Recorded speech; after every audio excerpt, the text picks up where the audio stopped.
ভার্সিটির গেটে দাঁড়িয়ে আছি, উদ্দেশ্য শুভ্র ভাইয়াকে সরি বলা। হুমায়ুন স্যার একটা কথা বলেছেন, দুঃসময়ে কোনো অপমান গায়ে মাখতে নেই। আমিও ঠিক একই কাজ করতে চলেছি। শুভ্র ভাইয়া এবং তার গ্যাং হয়তো ধুয়ে দেবে আমায়, তবু এতে করে ব্যাপারটা কিছুটা শিথিল হলেও হতে পারে। আপুর ধারণা দোষটা আমার। অনেক ভাবার পর আমিও বুঝতে পারছি দোষটা আসলেই আমার। সো সরি বলাটা উচিত। আর এই উদ্দেশ্যকে সামনে রেখে আধ ঘন্টা যাবৎ দাঁড়িয়ে আছি মেন গেটে, কিন্তু শুভ্র ভাইয়ের খবর নেই। চিত্রা মুখ কাচুমাচু করে আমার পাশে দাঁড়িয়ে আছে। ওর মুখ দেখে বোঝা যাচ্ছে সে কিছু বলতে চায়। নিচের ঠোঁটটা চেপে ধরে ভুরু কুঁচকে ওর দিকে তাকিয়ে বলে উঠলাম, কিছু বলবি? হাঁপানি রোগীর মতো এভাবে ছটফট করছিস কেন দোস্ত? শুভ্র ভাইয়া যদি বকা দেয় তাহলে? আর ওনার সাথে তো ওনার হারামি ফ্রেন্ডগুলো আছেই, এগুলো শুভ্র ভাইয়ের থেকেও ফাজিল। শুভ্র ভাইয়া কখনো মেয়েদের সাথে মিসবিহেভ করে না, তোর সাথেও করতো না আমি শিওর, কিন্তু তুই তো ওনার গালে চটটা মেরেই ফেসে গেলি। এই শুভ্র ভাইয়ার চামচা, চুপ থাকতো, এত ভ্যাভ্যা করিস না। বকা এমনিও দেবে অমনিও দেবে, সো চিলমার। আমাদের কথার মাঝেই বাইক ছুটিয়ে চলে এলেন শুভ্র ভাইয়া। চিত্রা তো রীতিমতো হা করে তাকিয়ে আছে। আমারও সেই একই অবস্থা। পোলা তো নয়, সে তো আগুনেরই গোলারে। মমতাজ আন্টি এই লাইনটা ওনাকে ডেডিকেট করার জন্যই হয়তো গিয়েছিলেন। রেড কালার বাইকে ফুল ব্ল্যাক ড্রেস আপে বসে আছেন উনি। মনে হচ্ছে কোনো শোক সভায় এসেছেন। তবে যাই বলি না কেন, ওনাকে যে একদম চকলেট বয় লাগছে তা অস্বীকার করার কোনো উপায় নেই। কোনোভাবে নিজের চোখটা সরিয়ে নিয়ে আশেপাশে তাকিয়ে দেখি সব মেয়েরাই যে যার জায়গায় হ্যাং মেরে দাঁড়িয়ে আছে। মুখের হায়ের সাইজ অনুযায়ী 2-3 কেজি মশা ঢুকিয়ে দেওয়া যাবে অনায়াসে। শুভ্র ভাইয়া পার্কিং এ বাইকটা রেখে চাবিটা পকেটে ঢুকিয়ে ধীর পায়ে আমাদের পাশ কাটিয়ে চলে গেলেন। এমন একটা ভাব যেন আমাদের দেখতেই পাননি। অ্যাটিটিউড দেখলে বাঁচি না। নিজেকে কি জন আব্রাহাম মনে করে নাকি? যত সব আবুল কোথাকার। এদিকে চিত্রা আমাকে গুতিয়েই চলেছে। ওর গুতাগুতি দেখে মনে হচ্ছে আমার হাতের চামড়াগুলো তুলে ফেলাই ওর জীবনের একমাত্র উদ্দেশ্য। বিরক্তি মাখা চাহনি দিয়ে তাকিয়ে বলে উঠলাম, কি সমস্যা তোর? আরে ভাইয়াকে ডাক দে, নয়তো সরি বলবি কেমনে? আমি বললাম, তাই তো। চিত্রাকে নিয়ে হাঁটা দিলাম শুভ্র ভাইয়ের পিছু পিছু। কিছুটা এগিয়ে যেতেই চোখে পড়ল শুভ্র ভাই। উনি ওনার ওই হারামি বন্ধুদের সাথে দাঁড়িয়ে কিছু একটা নিয়ে হাসছেন। আহা, কি মারাত্মক হাসি। আবারও ক্রাশ খেলাম বলে মনে হচ্ছে। ছেলেরা এত সুন্দর হয় নাকি? যাই হোক, ক্রাশটা মুহূর্তেই হজম করে নিলাম। হাজার মেয়ের ক্রাশের প্রেমে পড়া যাবে না, তাতে ওয়েটিং লিস্টে থাকার চান্স আছে। আর রোদ কখনো ওয়েটিং লিস্টে থাকতে রাজি নয়। মন এবং প্রাণকে উজাড় করে বোঝালাম সে আমার ভাই। মন প্রাণ কতটুকু বুঝলো জানি না, সে নিয়ে মাথাও ঘামালাম না তেমন। হালকা পায়ে ওনাদের সামনে গিয়ে দাঁড়ালাম। ঠিক তখনই সোহেল ভাইয়া দাঁত কেলিয়ে বলে উঠলেন, আরে সানশাইন নাকি? বা দোস্ত, সকাল সকাল বাস খেতে চলে এসেছে রে। শুভ্র ভাইয়া ডেভিল হাসি দিয়ে কিছু একটা বলতে যাবেন, তার আগেই চোখ মুখ খিচে বলে উঠলাম, সরি ভাইয়া, আই এম এক্সট্রিমলি সরি। আমার তেমনটা করা উচিত হয়নি। আই ওয়াজ রং, বুঝে উঠতে পারিনি, না বুঝে এমনটা করে ফেলেছি। সরি ভাইয়া। সামনে কোনো সারা শব্দ না পেয়ে চোখ তুলে তাকালাম। শুভ্র ভাইয়া শান্ত দৃষ্টিতে তাকিয়ে আছে। আরো একটা থাপ্পড় দিয়ে বসবেন কিনা কে জানে, কিন্তু আমাকে অবাক করে দিয়ে উনি একটা মিষ্টি হাসি দিয়ে বলে উঠলেন, ইটস ওকে। আমি তো চরম অবাক। কয় কি পোলায়, আমার সাথে কেউ এমন করলে আমি তাকে জিন্দিগিতে মাফ করতে পারতাম কিনা জানি না। আর সে কিনা একটা সরিতেই কুপকাত। আমি অবাক চোখে তাকিয়ে আছি। পাশ থেকে নীলি নামের মেয়েটা বলে উঠল, এত সহজে মাফ করে দিলি শুভ্র? তোর এই দয়া দেখে আমার সুইসাইড করতে ইচ্ছে করছে। তো করে ফেল, মানা করেছে কে? তবে নীলি, আগে রোহানকে বিয়ে করার পর সুইসাইডটা করলে ভালো হয় না? আমরা তোর বিয়ের দাওয়াত আর 40 দাওয়াত দুইটাই খেতে পারি তাহলে। কি বলিস শুভ্র? সোহেল ভাইয়ের কথায় মুস্কি হেসে শুভ্র ভাইয়াও বলে উঠলেন, একদম। তোদের কি মনে হয় আমার বিয়েতে তোদের দাওয়াত দেব? ইম্পসিবল। রোহানকেও বলে দেব যেন তোদের কাউকে অ্যালাউ না করে, দরকার হলে এক্সট্রা গার্ড রাখবো, তবুও তোরা অ্যালাউ না। কথাটা বলেই চোখ মুখ লাল করে উল্টো পথে হাঁটা দিলেন নীলি আপু। বাকি সবাই ব্যাপারটাকে হেসে উড়িয়ে দিয়ে আমার দিকে ফিরে তাকালেন। কি ব্যাপার, দাঁড়িয়ে আছো কেন? ক্লাসে যাও। আমি মাথা হেলিয়ে সম্মতি জানাতেই, আর হ্যাঁ, দোষ করে সরি বলাটা দোষের কিছু না, বরং দোষটা অন্যের ঘাড়ে চাপিয়ে দেওয়াটা দোষের। I think you can understand. কথাটা বলে বন্ধুদের সাথে চলে গেলেন উনি। আমি ওনার যাওয়ার দিকে তাকিয়ে আছি এক দৃষ্টে। এদিকে চিত্রা নন স্টপ ওনার সুনাম করেই যাচ্ছে, কিন্তু কোনো কথাই যেন কানে ঢুকছে না আমার। শুধু অবাক দৃষ্টিতে তাকিয়ে আছি। একটা মানুষের মধ্যে এত ডিফারেন্ট টাইপ অ্যাটিটিউড কিভাবে থাকে?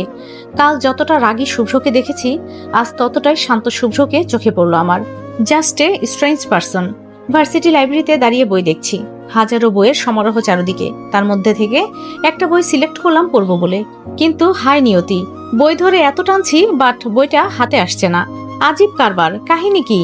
বইটা হালকা কাত করে বইয়ের ফাঁক দিয়ে অপর পাশে উকি দিতেই একটা হাত চোখে পড়ল। সেই ব্যক্তিও সেম বই নিতে যাচ্ছেন। লোকটার চেহারা দেখার অসীম কৌতূহল নিয়ে বইটা ছেড়ে দিয়ে পাশের সারির দিকে ঝুঁকে পড়তেই কপালে কারো ঠোঁটের স্পর্শ পেলাম। চমকে উঠে অপরের দিকে তাকাতেই দেখি শুভ্র ভাইয়া। দুজনেই চোখ বড় বড় করে তাকিয়ে আছি। ব্যাপারটা যে আনফরচুনেটলি হয়ে গেছে তা বেশ বুঝতে পারছি। কিছুক্ষণ ওভাবে থেকে ব্যাপারটা বুঝতে পেরে দুইজন দুই দিকে ছিটকে গেলাম। লজ্জায় লাল হয়ে কোনো রকম ব্যাগটা নিয়ে বেরিয়ে এলাম লাইব্রেরি থেকে। কি ভয়ঙ্কর অবস্থা! ভাবতে লজ্জায় মাটিতে মিশে যেতে ইচ্ছে করছে আমার। থ্যাংক ইউ গড কেউ দেখেনি, নয়তো কি হতো। রিকশায় চেপে বাড়ি ফিরছিলাম, হাতে দুটো আইসক্রিম। আজ আর ক্লাসে মনোযোগ বসবে না, তাই এত আয়োজন করে বাড়ি ফেরা। মাঝ রাস্তায় এসে একটা মধ্যবয়স্ক লোককে চোখে পড়লো। লোকটিকে দেখে মনে হচ্ছে বেশ দুশ্চিন্তায় আছেন, আর বারবার গাড়ির দিকে তাকাচ্ছেন। হয়তো গাড়িটা নষ্ট হয়ে গেছে। কি মনে করে ওনার কাছাকাছি এসে রিক্সা থামাতে বললাম। লোকটিকে উদ্দেশ্য করে বলে উঠলাম, আঙ্কেল লিফট লাগবে? লোকটি আমার দিকে তাকিয়ে যেন চমকে উঠলেন। কোনো রকম নিজেকে সামলে নিয়ে বলে উঠলেন, অনেক দূরে যেতে হবে রে মা, তোমার রিক্সায় হবে না। কেন জানি না ওনার মা কথাটা আমার বেশ ভালো লাগলো। মা বাবা ছাড়া আর কারো মুখে মা ডাক শোনার সৌভাগ্য কখনোই হয়নি আমার জানা মতে মায়ের আর কোনো ভাই বোন নেই। বাবাও দাদু দিদার একমাত্র সন্তান, সো আত্মীয় স্বজন বলতে গেলে কেউই নেই। যাই হোক, ওনার মুখে মা ডাকটা শুনে রিক্সা থেকে নেমে গেলাম। ড্রাইভারকে উদ্দেশ্য করে বলে উঠলাম, চাচা আপনি এই রিক্সা নিয়ে চলে যান, একটু সামনেই গ্যারেজ আছে। এখানে রিক্সা পাওয়া দুষ্কর, আপনি বরং গ্যারেজ থেকে কাউকে নিয়ে আসুন, ততক্ষণে আমি এখানে ওয়েট করছি। ড্রাইভার লোকটির দিকে তাকাতেই লোকটি মাথা নেড়ে সম্মতি জানালো, আর সাথে সাথে রিক্সায় উঠে গ্যারেজের পথে পাড়ি জমালো সে। আমি মুস্কি হেসে দিয়ে ওনার দিকে আইসক্রিম বাড়িয়ে দিয়ে বলে উঠলাম, নিন আইসক্রিম খান। না রে মা, আমি আইসক্রিম খাই না, একটা খেলে কিছু হয় না, নিন তো। উনি কিছু বলতে গিয়েও থেমে গেলেন। আমার হাত থেকে আইসক্রিমটা নিয়ে আমার চোখের দিকে তাকিয়ে বলে উঠলেন, তোমার চেহারাটা একদম আমার ছোট বোনের মতো। তাই নাকি? তাহলে তো দেখতে হচ্ছে। কোথায় থাকে আপনার বোন? জানি না। কেন? প্রায় 28 বছর হতে চললো বাবার সাথে রাগ করে বাড়ি ছেড়েছি। বাবাও খুব রাগী, রাগ করেই ত্যায্য করে দিলেন আমায়। চলে আসার সময় বলেছিলেন তার শেষ ইচ্ছে এই জীবনে যেন আমার মুখ আর দেখতে না হয়, তাই আর কখনোই ফেরা হয়ে ওঠেনি। বোনটা কোথায় আছে জানি না, তবে যেদিন চলে আসি সেদিন ওর বিয়ে হয়েছিল। কি কান্না করছিল সেদিন, কলিজার টুকরা ছিল সে। খুব ভালোবাসতাম ওকে, এখনো বাসি। অনেক খুঁজেছি কিন্তু খুঁজে পাইনি ওকে। হয়তো স্বামী সংসার নিয়ে ভালোই আছে, হয়তো। দোয়া করি আপনার বোনকে খুব তাড়াতাড়ি খুঁজে পেয়ে যান। আচ্ছা তোমার নাম কি? রোদেলা। তবে সবাই রোদ বলেই ডাকে, আপনিও রোদ বলেই ডাকতে পারেন। রোদ, সুন্দর নাম। আর তুমি আমায় মামু ডেকো, আমার ভালো লাগবে। আচ্ছা তোমার মার নাম কি? আম্মুর নাম আরিয়ানা আঞ্জুমান। নামটা শুনেই চমকে উঠলেন উনি। আমার দিকে স্থির দৃষ্টিতে তাকিয়ে বলে উঠলেন, অরি? অরি নামে তো নানু ভাই ডাকতো মাকে, কিন্তু আপনি কি করে জানলেন? আমার কথার উত্তর না দিয়ে হুট করে জড়িয়ে ধরলেন আমায়। ঘটনার আকস্মিকতায় আমি হতবাক। গাড়িতে বসে আছি, পাশে বসে আছেন ওই লোকটি, অর্থাৎ মামু। উদ্দেশ্য আমাদের বাসা। আমাদের বাসায় কি এমন আছে যার জন্য উনি ইম্পর্টেন্ট একটা মিটিং ক্যান্সেল করে দিলেন? সেটা আমার বোধগম্য হচ্ছে না। ওনার ব্যবহারগুলো আমার কাছে বেশ অদ্ভুত ঠেকছে, কিন্তু কেন যেন খারাপ লাগছে না।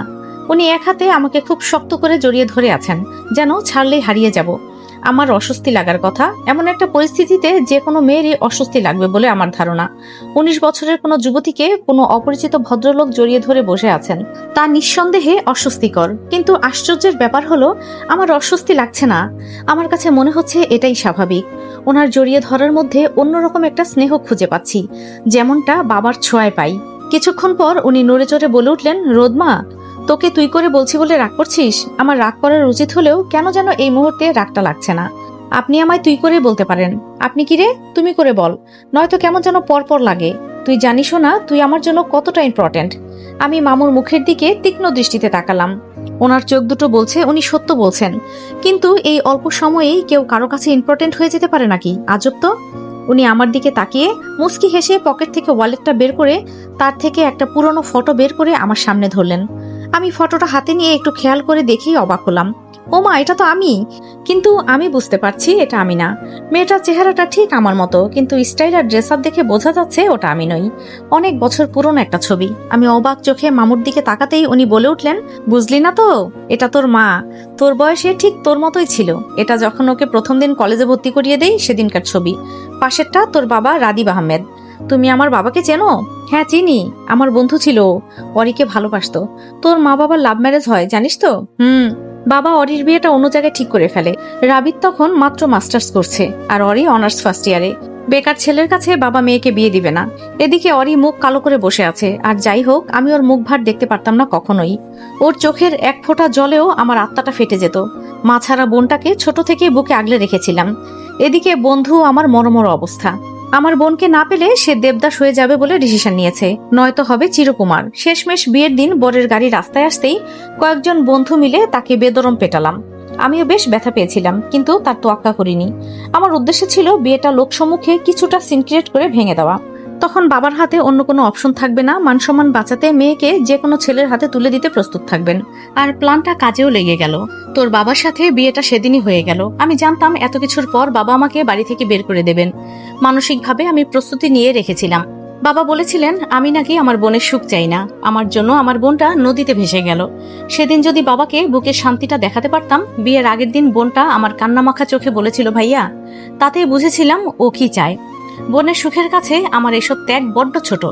কিন্তু আমার পিচ্চি বোনটাকে তো বোঝাতে পারিনি আমি। বাড়ির গেটে পা রাখতেই ভাইয়া বলে চেঁচিয়ে উঠেছিল সে। পেছনে তাকিয়ে দেখি জ্ঞান হারিয়েছে, আর রাবিদ ওকে শক্ত করে নিজের সাথে জড়িয়ে রেখেছে। রাবিদের চোখেও জল ছিল কৃতজ্ঞতার, আর আমার চোখে ছিল শান্তি। বাবার মধ্যে যে চিন্তা বাসা বেঁধেছিল তা আমার মাঝে ছিল না। আমার বিশ্বাস ছিল রাবিদ অরিকে নিজের সবটা দিয়ে ভালো রাখবে। সেই বিশ্বাসের উপর ভিত্তি করেই চলে আসি। আজ 28টা বছর কেটে গেছে, ভাবতেই অবাক লাগে। ও মাই গড, তার মানে তুমি সত্যি সত্যি আমার মামু? এটা তো পুরোই সিনেমার কাহিনী হয়ে গেল। এজন্যই তো বাবা মার ম্যারেজ ডে কখনো সেলিব্রেট করা হয় না। এই দিনটাতে মায়ের রুমের দরজা বন্ধ থাকে, বাবারও প্রবেশ অধিকার থাকে না সেই দিন। আমি খুব এক্সাইটেড মামু। মা কত বড় সারপ্রাইজ পাবে ভাবতে পারছো? এখন না আমার ওই দাদা বিলাইকে ধরে একটা টাইট কিস দিতে ইচ্ছা করছে। আমার কথায় মামু ভুরু কুচকে বলে উঠলো, সাদা বিলাই? ওইটা কি তোর পালিত বিড়াল? মামুর কথায় আমি হুহা করে হেসে উঠলাম। মামু তৃপ্তি মাখা চোখে আমাকে দেখছে। আমি কোনো রকম হাসি থামিয়ে বললাম, না গো মামু, ওটা কোনো বিড়াল নয়, মানুষ। আমাদের ভার্সিটির বড় ভাইয়া। ওনার সাথে একটু ওলটপালট কিছু হয় ক্লাস রেখেই চলে এসেছি। আর তাই তো তোমার সাথে দেখা। তাহলে ক্রেডিটটা তো ওনাকেই দেওয়া উচিত, তাই না? তা ঠিক, কিন্তু তাকে সাদা বিলাই বলে ডাকার কারণ কি? চোখে মুখে কি একটা বিলাই বিলাই ভাব আছে নাকি? মামুর কথায় আবারও হেসে উঠলাম আমি। প্রিয় গল্প প্রেমীরা, এই পর্বটা এখানেই শেষ করলাম। পরবর্তী পর্ব ভিডিও শেষে দেওয়া হয়েছে, দেখে ফেলুন। সবাই চ্যানেলটা সাবস্ক্রাইব করে দিবেন, সাথে একটা করে লাইক, একটা করে কমেন্ট করবেন। ধন্যবাদ সবাইকে।